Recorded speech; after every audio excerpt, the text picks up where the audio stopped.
Bonjour à tous.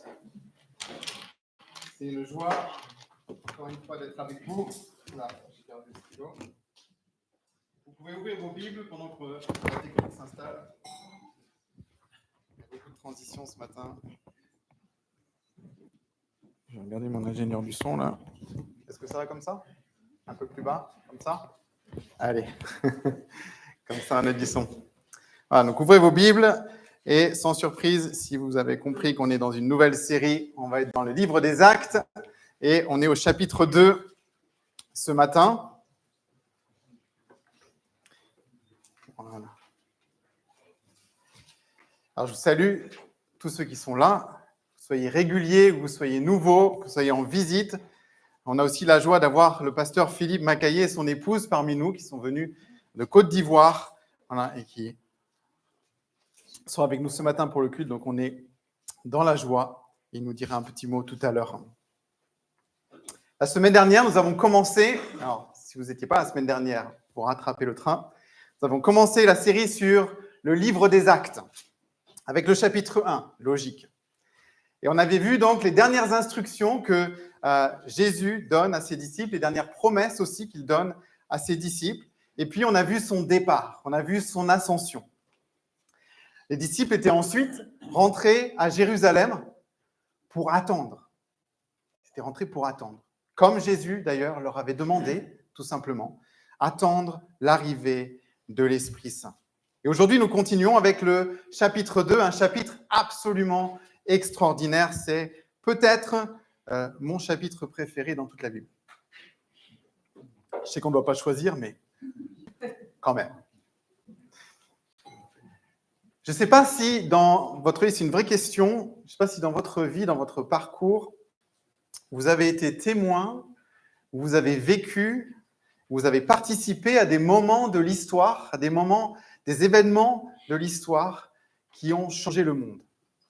Est-ce que vous pouvez penser à des choses que vous avez vécues, vous en avez été témoin, vous y avez participé, des événements historiques qui ont changé le monde? Pas forcément le cas de tout le monde. Moi, j'ai essayé de réfléchir. Alors, moi, je n'ai pas participé à des événements qui ont changé le monde. J'en ai été témoin. J'ai pensé, par exemple, alors j'étais petit, j'avais 8 ans, mais à la télé, le mur de Berlin qui tombe, hein, et ça a changé le monde, carrément. Je me suis dit un petit peu plus proche de nous aussi, et beaucoup moins joyeux, la tragédie du 11 septembre. Par exemple, les attentats du 11 septembre, on dit en anglais souvent que tout le monde sait, aux États-Unis, tout le monde sait où ils étaient le 11 septembre. Et moi, je n'étais pas aux États-Unis, mais je me rappelle exactement où j'étais quand c'est arrivé. Vous avez peut-être d'autres exemples. On n'a pas tous vécu ça. Mais en tout cas, dans notre texte ce matin, les disciples, eux, les disciples rassemblés ici, vont être témoins et acteurs d'un moment charnière, d'un moment qui est un tournant de l'histoire, vraiment un moment crucial dans l'histoire de l'humanité. Rien ne sera plus pareil après ce jour.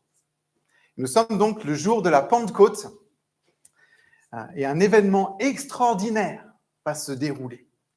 Dieu avait promis qu'il enverrait son Saint-Esprit aux disciples et que l'Esprit leur donnerait la puissance pour témoigner et proclamer la bonne nouvelle du salut jusqu'aux extrémités du monde. Et c'est exactement ce qui se passe au début de notre chapitre, Acte 2, verset 2. Alors, je vous préviens tout de suite ce matin, il faut mieux avoir la Bible ouverte, parce qu'on va lire des sections, faire référence à des versets, donc gardez le texte sous les yeux. Acte 2, versets 2 à 4. Tout d'un coup, il vint du ciel un bruit comme celui d'un vent violent qui remplit toute la maison où ils étaient assis. Des langues qui semblaient de feu leur apparurent, séparées les unes des autres. Elles se posèrent sur chacun d'eux. Ils furent tous remplis du Saint-Esprit et se mirent à parler en d'autres langues, comme l'Esprit leur donnait de s'exprimer. Voilà donc la première chose que l'on voit dans notre texte ce matin, le Saint-Esprit est donné. Le Saint-Esprit est donné. Les prophètes l'avaient annoncé, Jésus l'avait promis, et le jour est maintenant arrivé, la promesse s'accomplit. Et l'Esprit ici, vous avez vu en quelques versets, est donné d'une manière vraiment spectaculaire. Impossible de rater cet événement, il ne passe pas inaperçu. Le don de l'Esprit est accompagné d'abord d'un signe audible. Vous avez remarqué dans le texte, il y a un grand bruit, un vacarme, le bruit comme un vent violent. On a du mal à se l'imaginer. Un bruit tellement fort d'ailleurs qu'il va attirer des foules. Ce n'était pas juste un petit bruit, ce n'était pas juste localisé. Ce bruit a attiré les foules. Et puis, il y a aussi un signe visible avec ces langues comme des flammèches. Vous avez remarqué le langage du texte, comme un vent violent, comme des flammèches. C'est dur de décrire l'indescriptible, n'est-ce pas? Les langues comme des flammèches qui viennent se poser sur chacun des disciples. Alors, l'image du vent, l'image du feu était déjà associée à l'esprit dans la Bible, dans l'Ancien Testament. Jésus l'avait aussi fait, il avait parlé de l'esprit comme du vent. Le feu dans l'Ancien Testament indiquait à plusieurs reprises et plusieurs passages qui nous indiquent que le feu était en lien avec le lieu où Dieu demeure. Le lieu où Dieu demeure. Et donc, le feu de la Pentecôte signifie ici que Dieu fait de chaque disciple, une flammèche, une langue au-dessus de chacun, fait de chaque disciple un temple du Saint-Esprit, et que Dieu fait de la communauté de ses disciples sa nouvelle demeure. C'est ça le symbolisme derrière le feu ici. Et enfin, donc troisième chose, un signe audible, un signe visible, et puis un signe vraiment miraculeux. Moi, j'appelle ça un miracle linguistique. Alors, moi, je suis linguiste de formation, donc ce genre de truc, c'est génial. Un miracle linguistique, les disciples se mettent à déclarer les merveilles de Dieu dans une dizaine de langues étrangères qu'ils n'avaient jamais apprises. Et ces langues, c'est pas fini, correspondaient aux personnes présentes dans la foule ce jour-là. Personnes qui, du coup, comprenaient parfaitement ce qui était dit. Chacun dans sa langue. Si vous voulez voir les langues représentées, vous regardez la liste qu'on a dans le texte, liste de l'origine de tous ces pèlerins. Ce jour-là, donc, l'Esprit est donné, signe audible, signe visible, miracle. L'Esprit promis est donné. Et ça change la donne, ça change tout. Ça change la donne pour toujours. Parce que ce don n'est pas réservé au groupe de disciples présents ce jour-là. Ça aurait pu s'arrêter là. Ça aurait pu être limité à un petit groupe. Pierre, quelques versets plus loin, va le dire très clairement. Là, vous pouvez sauter, versets 38-39. Il va lier le don de l'Esprit à la conversion. Pierre leur dit, changez d'attitude, que chacun de vous soit baptisé au nom de Jésus-Christ pour le pardon de vos péchés et vous recevrez le don du Saint-Esprit. Et regardez ce qu'il dit, verset 39. La promesse est pour vous, pour vos enfants et pour tous ceux qui sont au loin, en aussi grand nombre que le Seigneur les appellera. Ce n'est pas limité, ça change la donne. Depuis ce jour de la Pentecôte et jusqu'à aujourd'hui, 2000 ans après, ceux qui croient, qui mettent leur foi en Christ, le Sauveur, ont accès à la même promesse et reçoivent le même don. Dieu, le Saint-Esprit, qui vient vivre en eux. Première chose donc dans ce chapitre, l'Esprit, le Saint-Esprit est donné.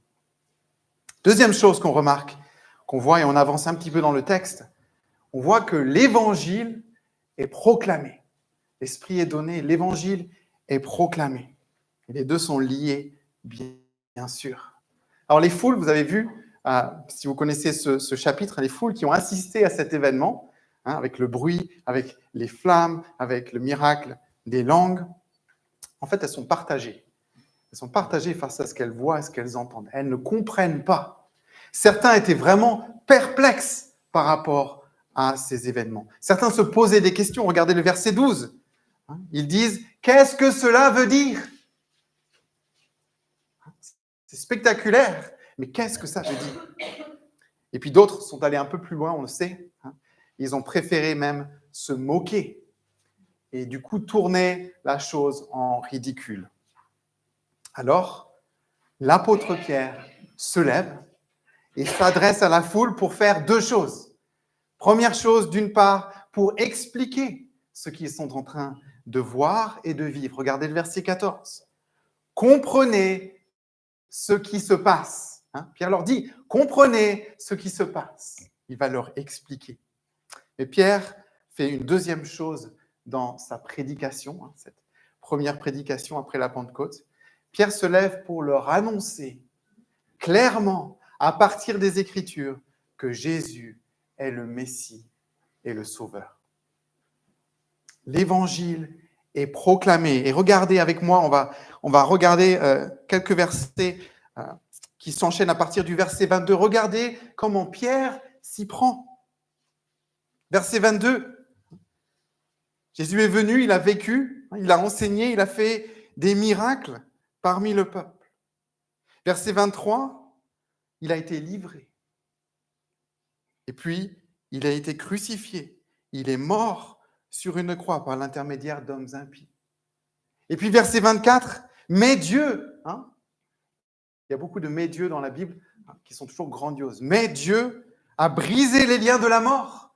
Il l'a ressuscité parce qu'il n'était pas possible qu'elle le retienne. Et puis regardez, descendez un petit peu, verset 33. Il a été ressuscité et maintenant élevé à la droite de Dieu. Il a reçu du Père le Saint-Esprit qui avait été promis et il l'a déversé. La boucle est bouclée. Il est venu, il a vécu, il a été livré, il est mort à la croix, enterré, mis au tombeau. Il est ressuscité, il a été élevé, l'Esprit lui a été donné, il a déversé l'Esprit. Regardez la conclusion, verset 36 de cette prédication. Que toute la communauté d'Israël sache donc avec certitude que Dieu a fait Seigneur et Messie ce Jésus que vous avez crucifié. Vous parlez d'une prédication là.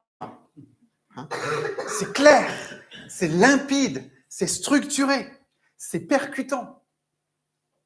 Le message de Pierre ici est vraiment ancré, fermement ancré dans les Écritures de l'Ancien Testament.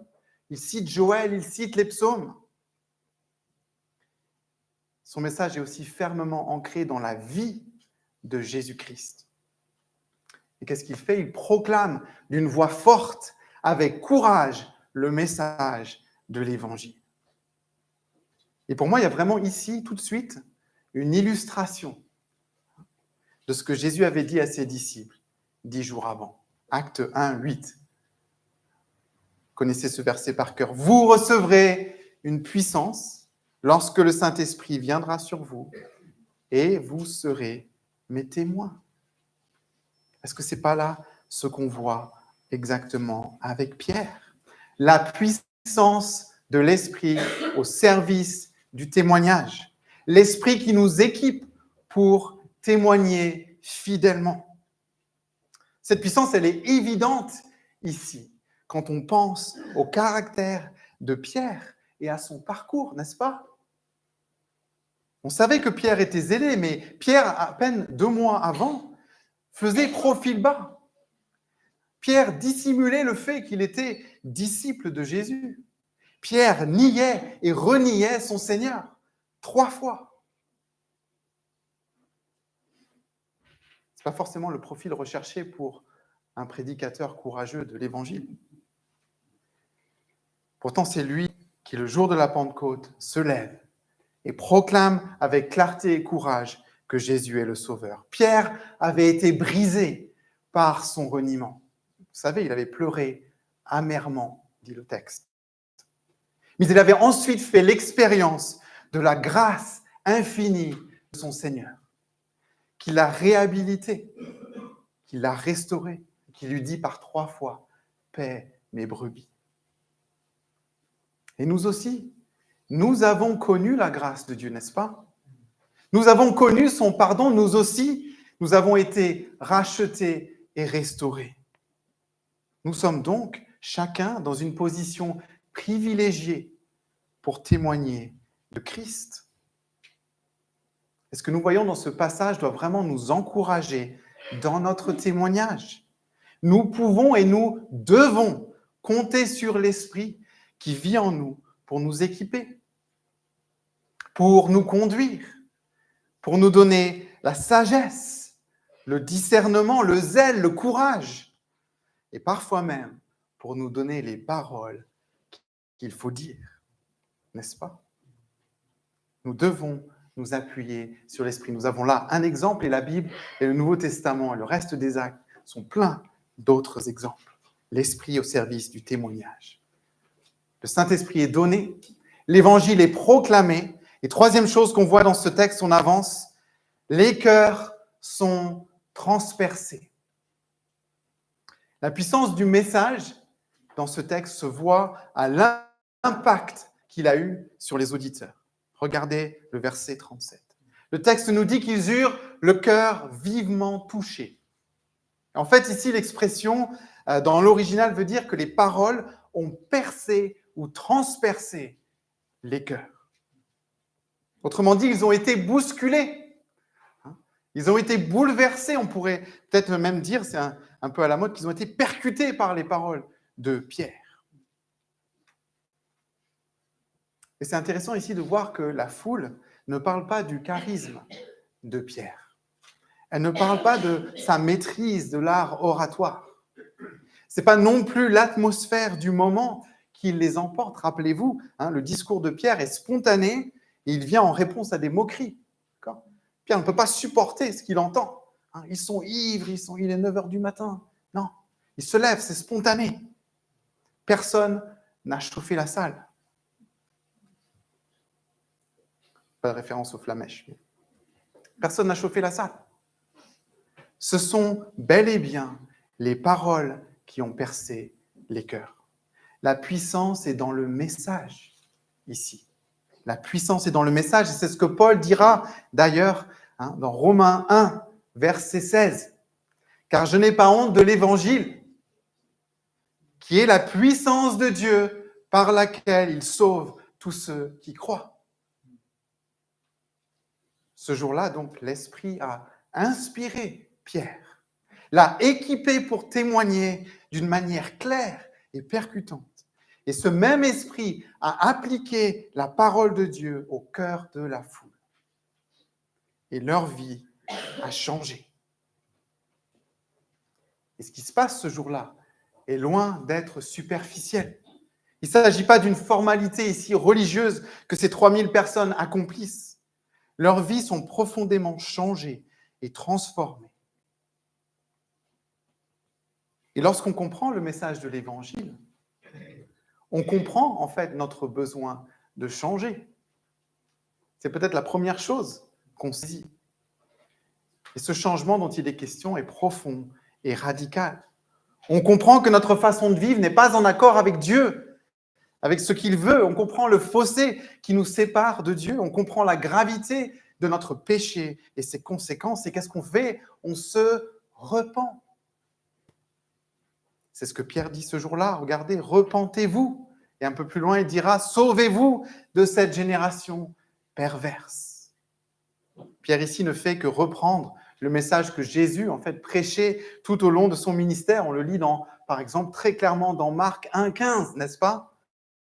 Jésus commence à proclamer son message en Galilée. Il dit ceci, « Le moment est arrivé, le royaume de Dieu est proche.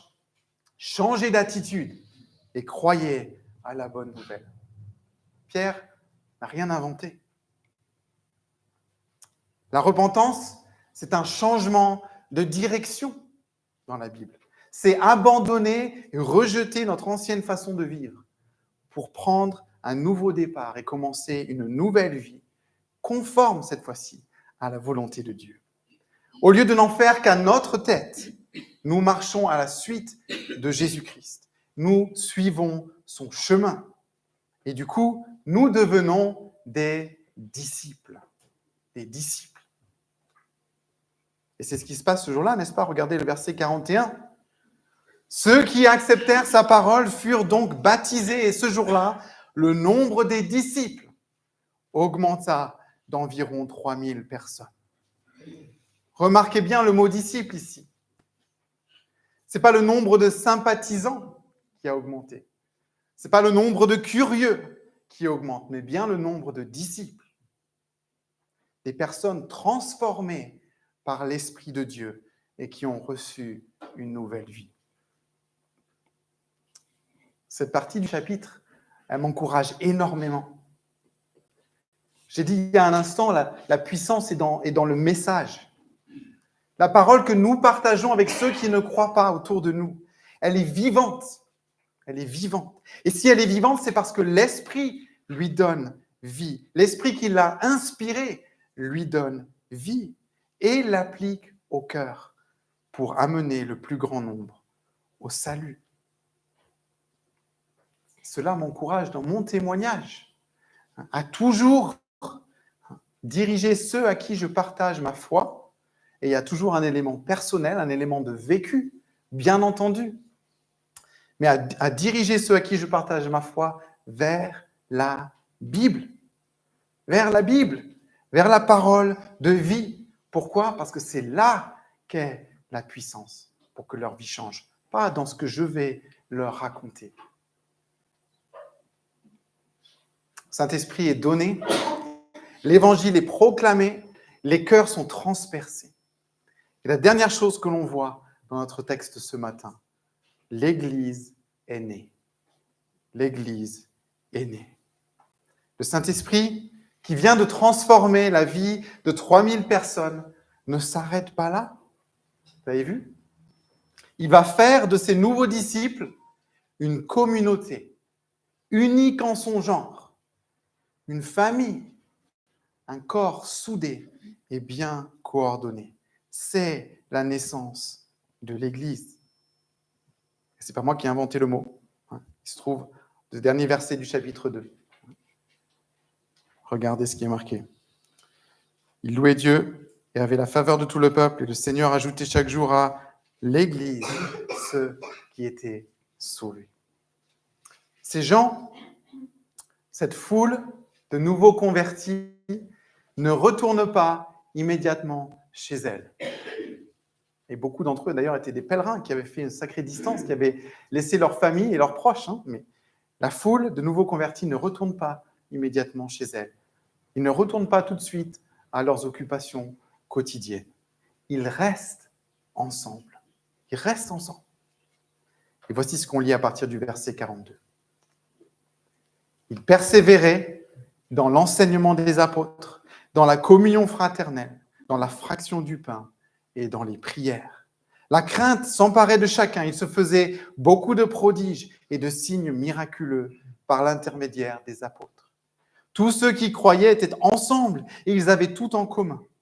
Ils vendaient leurs propriétés, leurs biens, ils en partageaient le produit entre tous, en fonction des besoins. Chaque jour, avec persévérance, ils se retrouvaient d'un commun accord au temple. Ils rompaient le pain dans les maisons et ils prenaient leur nourriture avec joie et simplicité de cœur. Ils louaient Dieu et avaient la faveur de tout le peuple. Et le Seigneur ajoutait chaque jour à l'Église ceux qui étaient sauvés. Ils restent ensemble. Leur priorité, c'est maintenant de grandir dans la foi, d'être à l'écoute de l'enseignement des apôtres. Ils veulent cultiver leur relation avec Dieu par la prière. Ils cherchent aussi à tisser des liens avec les autres croyants. Ils cherchent une véritable vie de communauté. Ils sont sensibles, vous avez vu, aux besoins des uns et des autres. Ils s'entraident, ils sont généreux. Ils sont différents. Ils sont différents. Quelque chose a changé, ils ont changé. Et ça se voit. Ça se voit. L'Esprit Saint a pris ces hommes et ces femmes d'origines différentes, de langues et de cultures différentes. Regardez de nouveau la liste du chapitre 2 de toutes les provinces dont étaient originaires ces pèlerins. Il a pris ces hommes et ces femmes de parcours différents. Il les a rassemblés pour former une communauté. Si vous jetez un œil ce matin autour de vous, dans cette salle, vous pouvez y aller, hein, vous pouvez jeter un œil si vous voulez. Vous vous rendrez compte que Dieu a fait la même chose avec nous, n'est-ce pas ? Il nous a rassemblés. Il a fait la même chose. Il a fait de nous une famille. C'est notre foi en Christ qui nous rassemble et c'est l'Esprit qui nous unit. Alors l'église de Jérusalem avait aussi d'autres caractéristiques, d'autres choses qui étaient vraiment attirantes. On voit que c'était une communauté qui rayonnait. Vous voyez ça à la fin. Le peuple voit leur façon de vivre. Ils avaient la faveur de tout le peuple. Le peuple voit cette communauté. Ils voient leur façon de vivre, ils voient leur amour, ils voient leur générosité, ils voient leur dévotion à Dieu. C'est visible. Elle rayonne, cette église. Et puis l'église de Jérusalem est une communauté qui grandit. Et qui grandit quotidiennement à ce stade-là, au fur et à mesure des conversions. C'est quelque chose que nous allons voir tout au long de notre parcours dans les Actes. L'Église n'est pas une institution statique et rigide ou poussiéreuse. L'Église est un mouvement de disciples au service de Christ et de la mission qu'il nous confie. Une chose qui est vraiment impressionnante quand on regarde cette première Église, c'est qu'elle s'est tout de suite, et alors je ne sais pas si vous imaginez, là on est, si vous avez jeté un coup d'œil il y a 2 minutes, on est à peu près 150, d'accord? On parle de 3000 personnes là. Je ne sais pas si vous imaginez la masse que ça représente. Une chose qui est vraiment impressionnante ici, c'est à quel point elle s'est tout de suite organisée autour de principes et de priorités très clairs. Regardez cela. Son ADN à cette première Église, il est très simple.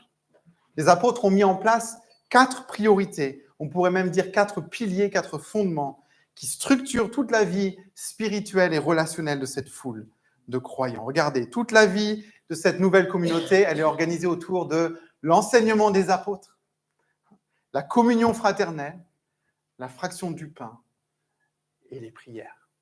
4 choses, 4 piliers, 4 fondements qui structurent cette Église. Et le verset 42 nous dit clairement que la foule ne faisait pas ces choses juste de temps en temps, mais ils persévéraient dans ces 4 activités. Ils étaient assidus à ces 4 choses.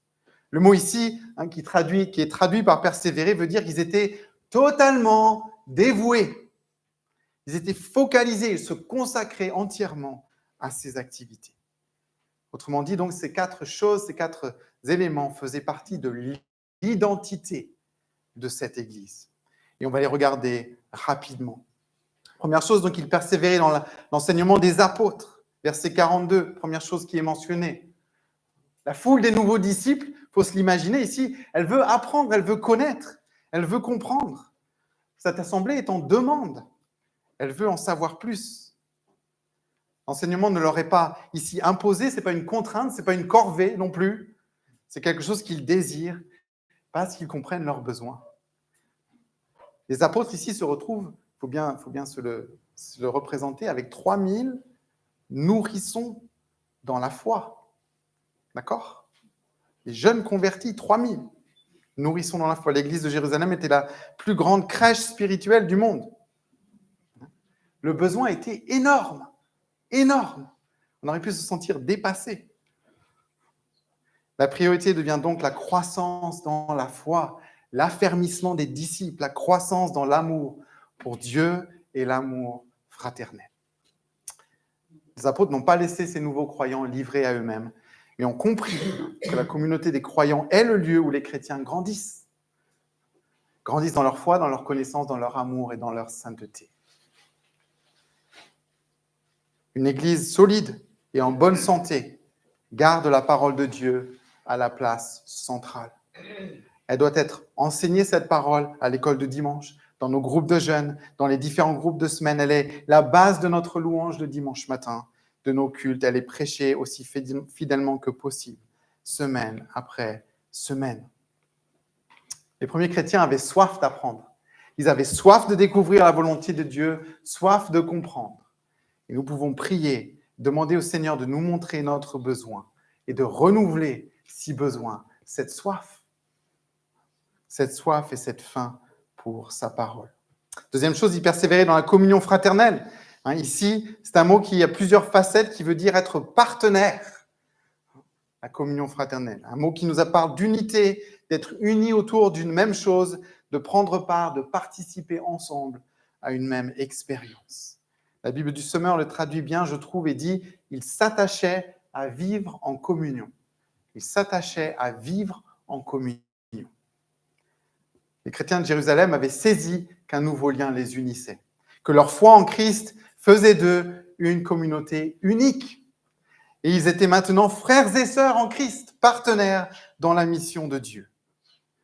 Et cette communion, elle n'est pas restée théorique, d'accord ? Elle s'est manifestée de manière impressionnante dans leur façon de vivre ensemble. Regardez les versets 44 à 46, par exemple, qui nous montrent de beaux exemples d'accueil, d'hospitalité, de compassion et de générosité.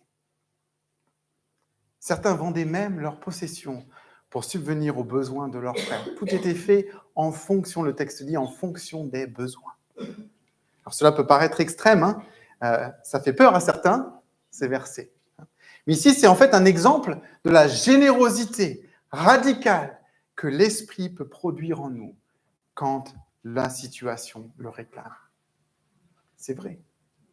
Et Dieu, par son Esprit, le fait encore aujourd'hui. Et Gian et moi, on l'a reçu à plusieurs moments de notre vie, de notre ministère. On a été au bénéfice de cette générosité radicale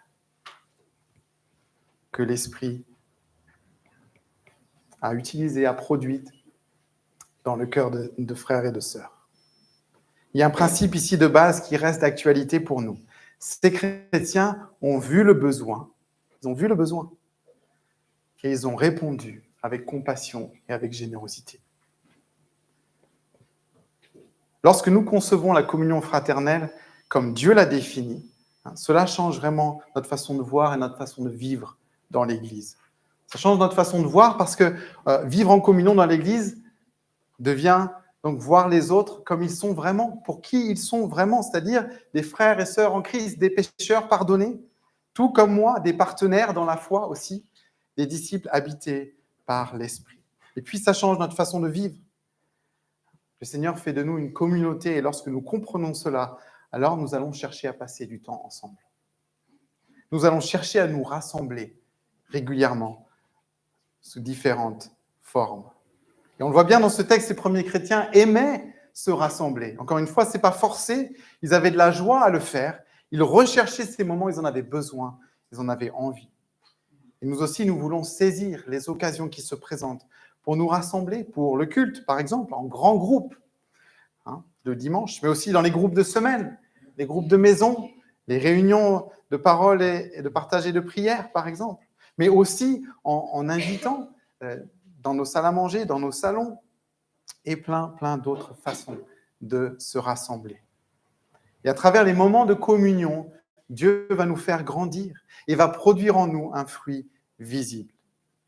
Pourquoi ? Parce que lorsque nous louons ensemble, lorsque nous apprenons ensemble, que nous prions ensemble, que nous mangeons ensemble, que nous partageons notre quotidien, alors nous tissons des liens forts et authentiques avec nos frères et sœurs. Et c'est dans le contexte de cette vraie communion que nous pouvons aimer nos frères et sœurs, prendre soin d'eux, être attentifs à leurs besoins. C'est dans ce contexte que nous pourrons pratiquer l'accueil, la compassion et la générosité. C'est ce modèle que les apôtres, d'ailleurs, ont enseigné dans les églises qu'ils ont implanté au cours de leur voyage missionnaire. Et c'est ce modèle que nous voulons encourager dans notre assemblée. Troisième chose, y persévérer, on va aller très vite. Dans la fraction du pain, on en a parlé tout à l'heure. Ici, alors bien sûr, il s'agit à la fois des repas, donc ils passaient des temps de repas, ils mangeaient ensemble, mais pendant les repas, ils célébraient le repas du Seigneur. Donc ici, persévérer dans la fraction du pain nous parle de la scène, du repas du Seigneur. C'était quelque chose qui était important pour cette première Église, qu'ils célébraient régulièrement. Et nous, on se met dans cette lignée et on le fait aussi dans nos cultes. Conformément à la volonté du Seigneur, la scène est devenue un élément fondamental du culte chrétien. Et on le fait, pourquoi ? Parce que la scène est un don du Seigneur. Le Seigneur a laissé ce don à son Église pour fortifier et affermir notre foi. Ces éléments que nous partageons nous aident à rester fermement ancrés dans l'Évangile, ancrés dans la grâce de Dieu et dans son amour. Et puis persévérer dans les prières. Bien sûr, Les apôtres étaient convaincus du rôle vital de la prière. Ils avaient reçu d'ailleurs une formation à la prière unique au monde. Ils avaient appris de Jésus lui-même, n'est-ce pas? Le Seigneur était un modèle de prière. Il a enseigné par l'exemple. Et maintenant, les disciples, à leur tour, c'est un beau modèle de transmission, enseignent la prière aux nouveaux disciples de l'Assemblée de Jérusalem. Et ils en font un pilier de la vie spirituelle de l'Église. Ils se consacraient à la prière. Ils priaient ensemble lorsqu'ils étaient au temple. Ils priaient ensemble lorsqu'ils étaient dans les maisons, en petits groupes. Ils exaltaient le nom du Seigneur, ils glorifiaient Dieu. Ils priaient que sa volonté se fasse. Vous vous rappelez notre Père. Ils priaient pour confesser leurs péchés et demander pardon. Ils priaient pour la provision de Dieu, pour leur pain quotidien. Et verset 47 nous dit qu'ils louaient Dieu. Quelle belle église, n'est-ce pas? Quelle belle église. Ça donne envie. Alors bien sûr, il ne faut pas ici idéaliser cette assemblée. Elle n'était pas parfaite du tout. On a très peu de descriptions ici. On n'a pas tout le quotidien, elle n'était pas parfaite. Elle a connu d'ailleurs des difficultés, on le voit dans la suite des actes. Il y a eu des débats, il y a eu des choses qui tournaient par rond. Par exemple, dans Acte 6, il y a un problème très vite avec les veuves, par exemple, et la distribution, etc. Mais quand même, quel modèle! Quel modèle! Alors, on va conclure, tout simplement, notre temps ce matin. Ces personnes, ces 3000, qui la veille ne se connaissaient pas ou peu, sont petit à petit devenues une communauté connue pour son accueil, pour sa générosité, pour sa compassion et pour la ferveur de son adoration. L'Église avait des priorités claires. Ils étaient fondés sur la parole de Dieu, ancrés dans la grâce, fervents dans l'amour fraternel et la prière. Ils se sont attachés et consacrés à ces choses. L'Esprit a œuvré parmi eux et a produit un fruit visible. Entre l'ascension de Jésus, il y a 2000 ans, et son retour, dont nous ne connaissons pas la date, le temps est à la mission. C'est le temps de la mission. Et Dieu, dans sa sagesse, a créé l'Église, a donné naissance à l'Église pour accomplir cette mission. Une communauté unique en son genre, une communauté différente du monde, unie par l'Esprit, une communauté qui proclame, qui témoigne, qui rayonne par son amour. Que le Seigneur fasse de nous cette Église. Je vous invite à prier. Seigneur, nous voulons te remercier pour ta parole qui est vivante.